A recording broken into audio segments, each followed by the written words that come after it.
Here are 6 wide receiver deep sleepers that the pros and competitive players do not want you to know about because they will win you a league. I've won hundreds of leagues for people on this page. Consider hitting that subscribe button. I promise you I will return your value 100% by the end of this video and guaranteed by the end of the fantasy football season. But a strong wide receiver option that people are keeping quiet in fantasy football on purpose is Michael Wilson, and it's because he can return his value 10,000 times. This guy was undrafted in fantasy football as a rookie. He was in a bottom 5 offense with the Cardinals last season. They were injured. Kyler Murray wasn't playing. They had a bunch of backup quarterbacks that were not good. He was the second option behind Marquise Brown, and they had Trey McBride, but he still managed to produce solid numbers in the NFL. They just didn't really translate to fantasy football. He averaged 50 yards a game with all of these backup quarterbacks. Then he got a shoulder injury. Kyler Murray was injured. By the time they both came back in his last 2 games, he caught 10 out of his 12 targets for 130 yards and a couple touchdowns on top of it. But the most important stat out of all of those numbers, people can easily persuade you to believe things just by showing you numbers. He had a 21% team target share. He was being used, and that's really what matters. And a lot of people are going to look at you and say, well, they just drafted Marvin Harrison. They have Trey McBride. He's getting better. He's going to be a top option. And then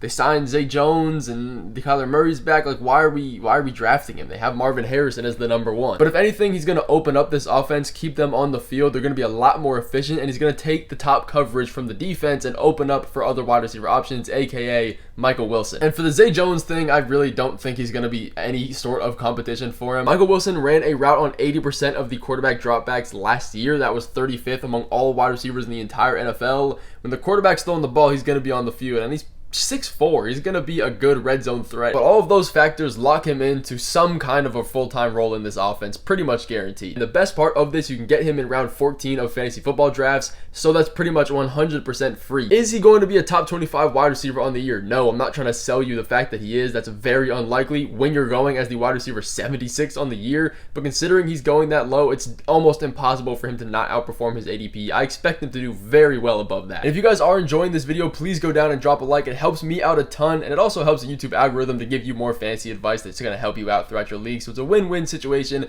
But while you are doing that, the next wide receiver, a deep sleeper I really want to get to you guys that is a great value, put him in your notes, is Khalil Shakir. You need to be buying in on one of these wide receivers for the Bills. If at all, please pick Khalil Shakir out of them. There is no Stephon Diggs. He's out of the roster. There is no Gabe Davis. He's out of the roster. And both of those guys combined open up 227 targets on average. And those aren't bad targets. Those are valuable targets with Josh Allen, one of the best quarterbacks in the NFL. He has to throw the ball somewhere. The efficiency has to come from somewhere. But let's say you're considering all of these wide receiver options. You have Khalil Shakir going as the wide receiver 54. You have Keon Coleman going as the wide receiver 47. He's been getting a little bit more hype than all of these other guys, which is why he's going a little bit earlier. And then you have Curtis Samuel going as the wide receiver 50. So they're all relatively close in ADP. So it might be hard to pick which one is going to be the better guy. Coleman is going the earliest again. He's got the most hype because he's a rookie. Curtis Samuel, he's more of a two-way guy. He can do a little bit of everything. Not going to be the true number 1 option in an offense though. And then you have Shakir, who's going into his 3rd season with Josh Allen and the Bills. He's the most experienced on this roster as far as wide receivers go, and pretty much everybody else counting tight ends. And if you look at the numbers, it might not be that interesting, which is why he is a sleeper and nobody's really looking at him. He finished as a wide receiver 130 in his rookie year, then wide receiver 61 last year.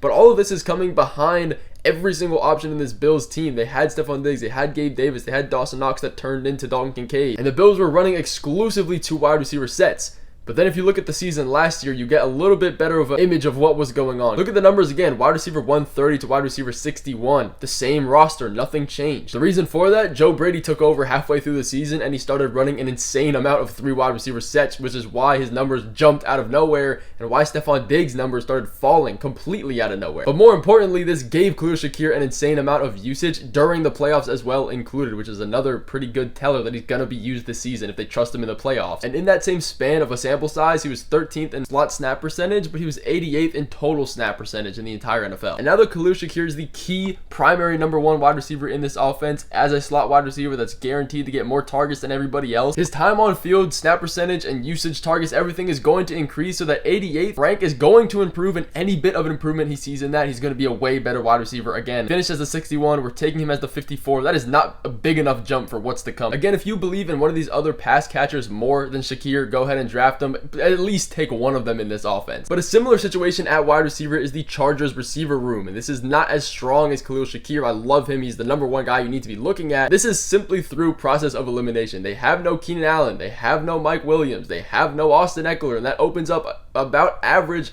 300 to 350 targets every single season. They got rid of all of their main pass catchers. They gutted their offense. And then you look at what they have now. We have Quentin Johnston going as the wide receiver 70. We have Josh Palmer going as the wide receiver 52. And Ladd McConkey going as the wide receiver 43, the highest out of all of them. Ladd, if you've watched these videos, you know I am pretty interested in him, but his ADP has been climbing and climbing and climbing every single day, it seems like. And there is no 100% guarantee that he is going to be the clear-cut wide receiver 1 for this team. So if he keeps on climbing, I am going to be a little bit hesitant. He probably has the most upside, but he is the riskiest. He has never played it down in the NFL, so we really don't know what we're going to get. Similar to Quentin Johnston, if you look at him last season, he's going as the wide receiver 70. We expected him to be a development piece. Nobody was really drafting him this year to break out. Everybody said that. The coaching staff said that he's a development guy. And then we got surprised when he finished as a terrible wide receiver and could not play football. He wasn't even meant to have that many snaps and be the wide receiver 1. It just so happened that everybody got injured. Now he's going in round 13. I think that's a little bit too low for being realistic. By no means am I saying he's going to break out. He is an okay option if you believe in him the most out of all of these wide receivers. But then you have Josh Palmer. He's going in round 8, but he is the most solidified player on this offense to be on the field all the time. By no means are we drafting him to finish as a top 10 wide receiver, 10 plus touchdowns, 1,000 yards receiving. We're not expecting that. If he was, we would be drafting him in round 4. But if we look at last season, Palmer was in and out with injury, and every single time he came into this offense, he ripped for efficiency and was really, really good. I mean, as far as wide receiver 3s on a Charger offense that had nothing to go on with it, but that's besides the point. He doesn't have a ton of proven wide receiver competition. He's going into his 4th season with Justin Herbert and the Chargers. Again, he is the most experienced with Justin Herbert and this coaching staff, and he is going to be the primary slot wide receiver. And if we know anything about slot wide receivers, that means more targets, more volume, more good fantasy points. And a lot of people are under this narrative that Josh Palmer is old and washed and he's not that good. We already know what we're going to get from him. He's only 24. He has a lot of prime and wide receiver upside to look forward to. You can believe that he can be a pretty good number 1 option with a Justin Herbert-led offense. Go ahead and take him. There's not much you have to give up for him. Again, he's a deep sleeper. Go ahead and take that chance. But DeMario Douglas is another wide receiver that everybody is overlooking just because he's the embodiment of the Patriots offense just sucks. I don't want to look at it. And that's a pretty big negative on its own, but he's going as the wide receiver 71 as a clear-cut wide receiver 1 for this Patriots offense. That's round 13. I get that this team is bad, but brother, that is just insane. We all have this preconceived notion that the Patriots are just a set it and forget it terrible offense, terrible team in general, which honestly is somewhat true, but we don't give them the same amount of credit as some other teams. If you look at a team like the Texans, for example, they had Davis Mills. They were a terrible offense, terrible offensive line, not that great of a defense. Then they had some coaching changes, drafted a top quarterback, and guys started breaking out. Now, am I saying the Patriots are going to be the next Texans? No, not at all. But that's how we got the Tank Dells, the Nico Collins of last season that actually helped us win a league. And a lot of the times you need to buy in on these players before all the hype happens. And you got to buy in on rebuilding offenses that have a little bit of hope, because by the time these players are actually performing and the offense is actually getting rolling, it is way too late to get any of these guys. Are they going to be even a top 10 offense in general? No, absolutely not. But we do have to give them a little bit of hope, just maybe. Round 13 for a wide receiver 1 is just absolutely diabolical though. Especially considering DeMario Douglas was actually pretty good. Like on his own, he was talented. He had good usage when he was on the field and he wasn't injured. In an offense that could not pass to save their lives going through multiple different quarterbacks. And if you see a trend here, slot wide receivers are the ones that we want to be going for. Again, he is a slot wide receiver. He should see an increased volume. But maybe you're in a deeper league or a sharper league that just doesn't have any of these sleepers available because they get drafted before you get a chance to. A true deep bottom of the bag trying to grab for the fries wide receiver is Jalen Tolbert, and he has been moving up draft boards just a little bit. I have been seeing it happen, but let me tell you guys why you need to be drafting this player before it is too late. He only finished as a wide receiver 102 last season, so just off that alone, you might be asking me, why are we even drafting this dude? He clearly isn't that good, but he did show signs of improvement. His snap percentage was going up and up and up all season. Now, it wasn't a 90% snap percentage, but he was, for a wide receiver 4, getting up there and being a pretty decent part of this offense for what he was given. And if we look at last season, he was behind Brandon Cooks, he was behind Michael Gallup, and obviously CeeDee Lamb too. And most of the times, a wide receiver 3 is not a guy we need to be drafting. You can wait for the waivers to get him when the season actually starts. But when he's on a team like the Cowboys, you're going to want to buy into this. They have a top 5 offense in every single offensive metric. Passing efficiency, running efficiency, red zone, everything. They're a good offense, and they're going to continue to be that good this season. Not much has really changed. And they are very pass heavy, especially now that they have Zeke re-signing at the running back position. They don't have any better options, so they're going to have to pass even more than they already do in a pass heavy offense on its own. But this guy's going to be an every down wide receiver for the Cowboys because they got rid of Michael Gallup, and they run a lot of 3 wide receiver sets. He's going to be on the field. He had signs of upside last season. He just didn't see the field enough to actually capitalize on that. Again, he's in a passing offense. He's only only 25 years old. He's been with the Cowboys for 2 years now, going on 3. He should be fine. This is where we can find our breakout wide receivers. And all of this comes at the cost of wide receiver 86. And they do have a relatively easy fantasy football schedule. Their fantasy football playoff schedule is really what's good. I'm fine if you want to leave him on the waivers and then pick him up later, but you might not have the chance to because other people are probably going to draft him when the fantasy season comes closer. But if you are looking for less of a dart throw wide receiver but is still a sleeper, maybe you're in a 10-man league or you just want a guy that's valid, go ahead and get Deontay Johnson in the 8th round of fantasy football drafts. This one,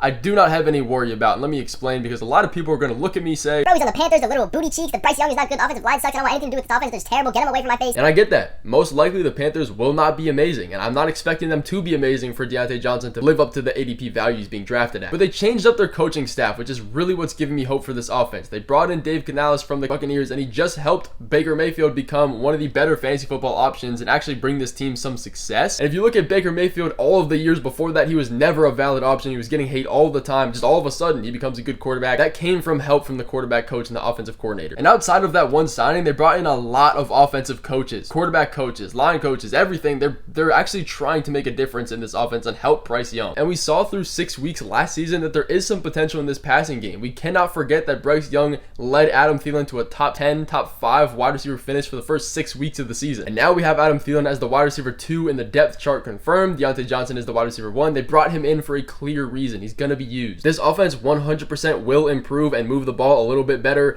I'm not saying they're going to be amazing. They were just so bad last year that it's going to be hard not to be better. And we don't really need the Panthers to be an insane amount better for Deontay Johnson to be valid. He only had 5 touchdowns in 2 years with the Steelers. It's not like his situation, fantasy football wise, was much better there. And if you still just are not sold on it, the sports books have Deontay Johnson projected for 835 yards and 5 touchdowns on the season. Sports books know way more than we do. They always have an edge. They have to make money somehow, so it's a pretty safe bet usually to go off sports books numbers. Obviously, they can't predict injuries, but that can't really change their predictions. He's going as the wide receiver 41. We don't need him to finish as a top 15, top 20 wide receiver to return value. He's a great value for where he's at. Go ahead and consider picking him up in the 8th round. But that is going to finish off this video. I really appreciate you guys hanging out all the way through. If you did, go ahead and drop a W in the chat so I know who made it all the way through. I will respond to your comments like always, and I'll see you guys in the next video coming soon.